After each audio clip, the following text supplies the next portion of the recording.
Hello, welcome to the channel and welcome back to Resurwreck Autos HQ. So guys, today we have a clutch replacement to do in the workshop. This is a customer's car. It's not one of mine. So it's a job for a car that I previously sold probably about two and a half years ago this was. And it's a Fiesta. We've not had a Fiesta on the channel for quite a while. For various number of different reasons, but one of the main reasons is I don't particularly go for them anymore because of, well, they're just not there when people like want them. Do you know what I mean? Like demand. The demand's not there, so I'm not going to supply something that the demand is not there anymore. That's obviously for other reasons, mainly because people keep getting stolen. They can't get insurance on them. It's just, yeah. So, but I've got one coming in and it's got a slip-in clutch. So, bear with me for the minute. Let me wait for it to turn up. I'm going to bring it in the workshop. We're going to have a quick walk around it and then we're going to get cracking. This is part one, probably part two tomorrow. But let's just see how far we get. Let's do this. Right, okay, so guys, this is the Fiesta, and we are going to be doing the clutch today. Started today, probably finish it tomorrow.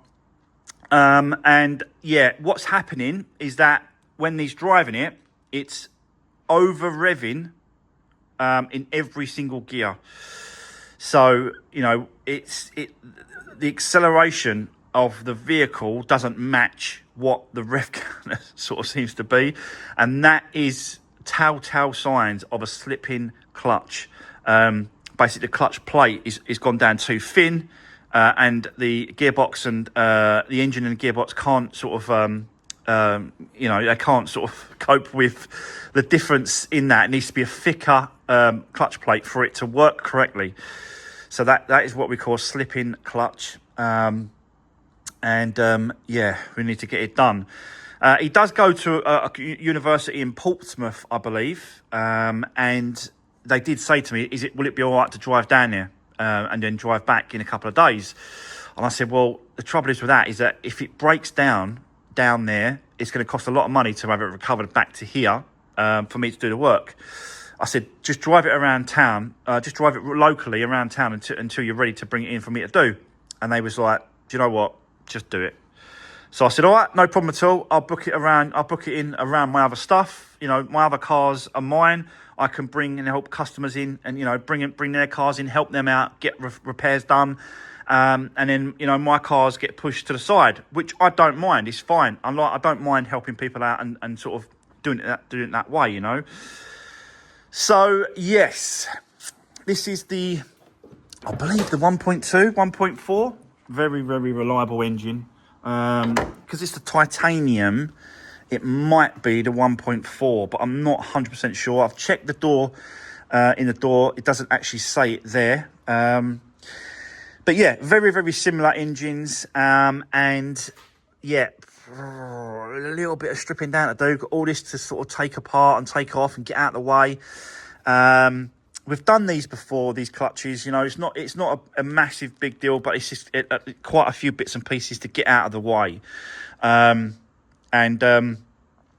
we'll get this down, get the gearbox out. We'll have a look at that clutch, and I'll show you sort of how thin it is. It's not completely gone, but the clutch pedal is so high at a biting point. It's any second, any minute it's going to go. So that is why it's in. So let's get cracking and let's start stripping it down and to get this gearbox. Let's do this.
Right, okay, guys, we are getting there. So yeah, as you can see, gearbox oil is done and out. That's not going back in. We've got new gearbox oil for this one as well. Drive shafts are out, both sides. And yeah, I'm just starting to sort of take along all the bolts as well. So I always make like a you know, a diagram. This is the gearbox. This is the starter motor. So the 3 bolts for the starter motor there you can see. And then I put the bolts exactly where the circle is on the gearbox. So I know that that one goes back there, that one goes back there, that one goes back there. So I don't just throw them in a pot and then hope for the best. I actually set them out so I know where they go. But yeah, we are getting there. And just going round, stripping it all down. You can see it all there. These are the gear linkages. I've just undone that as well. So that's out of the way. I've gone all the way around here, up there, and undone that. There's one more bolt up there I need to get to, actually. So I've got to do that one first, and then we'll go up top and then start doing that. We can support the engine, and then slowly, this should sort of just separate, and we'll get it down very soon. So yeah, let's keep going, but we're getting there slowly. Let's do this.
Right, okay, guys, finally got the gearbox out and the clutch.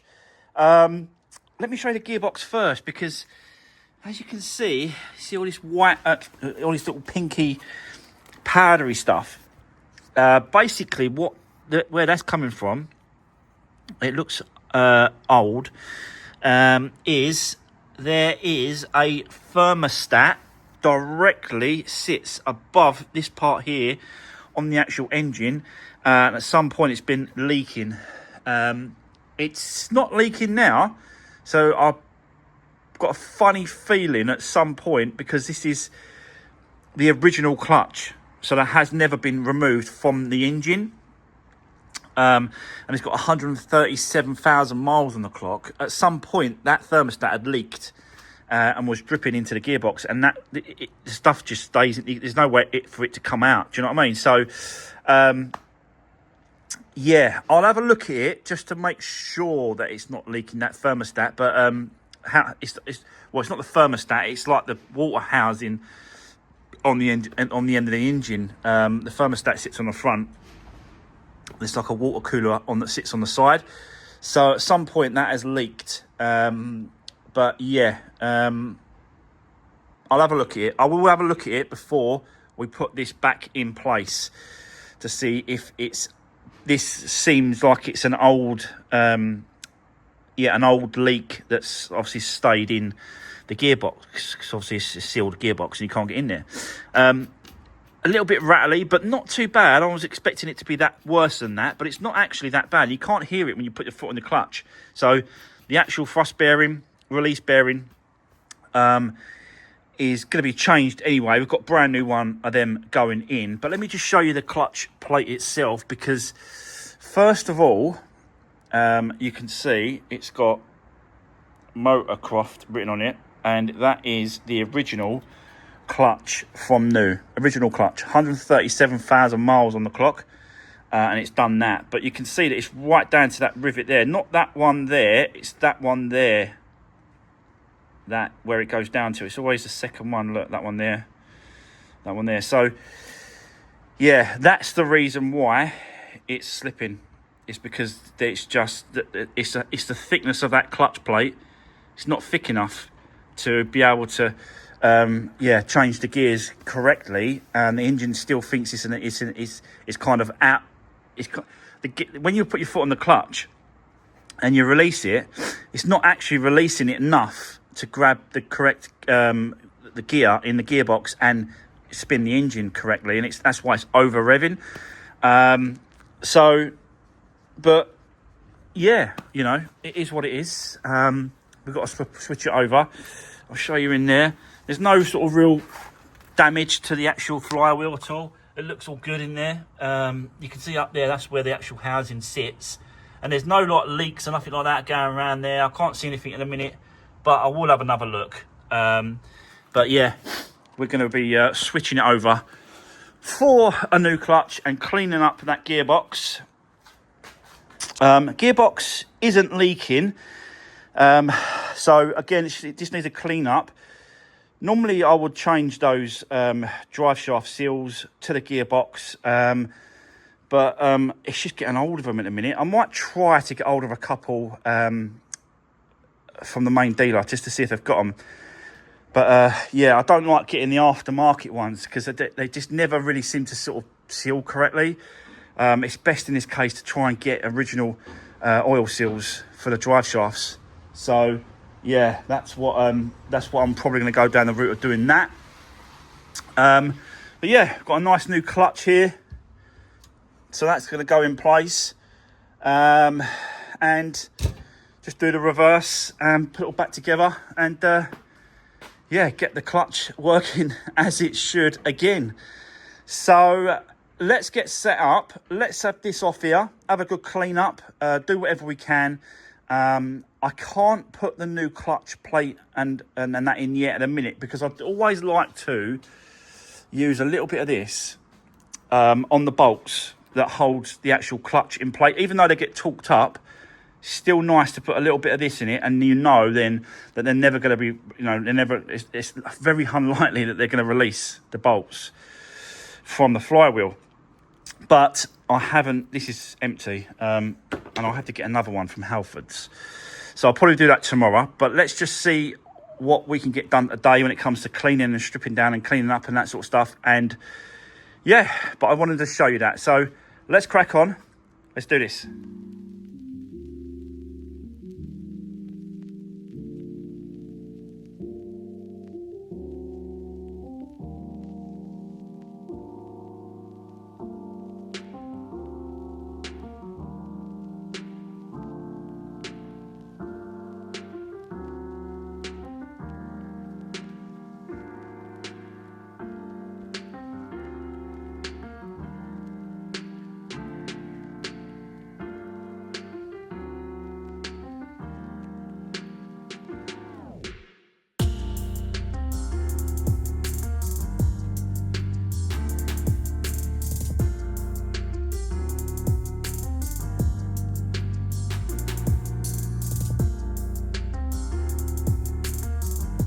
Right, okay, so guys, that is the gearbox cleaned up, and the new release bearing, thrust bearing put in as well, and I put a little bit of grease, just a little bit of grease around the actual spline, just helps to push it in. Once we get it back in, that'll be tomorrow. But for today, that's it. That's as far as I can take it. Until we get that Loctite stuff, and then we can put the clutch back into position. I was just sort of messing around with this at a minute, just seeing if it was the right size, and it is. So yeah, we'll do that. We'll line that up tomorrow. Use a bit of Loctite, put the clutch back in, clutch plate, and then just do the reverse, put the gearbox back in. But that'll be in part 2. But that's part 1 done today, guys. That's the end of today's video. Don't forget, drop me a comment down below, let me know what you think, give the video a thumbs up, and I'll see you tomorrow in part 2. Thanks for watching. Take care.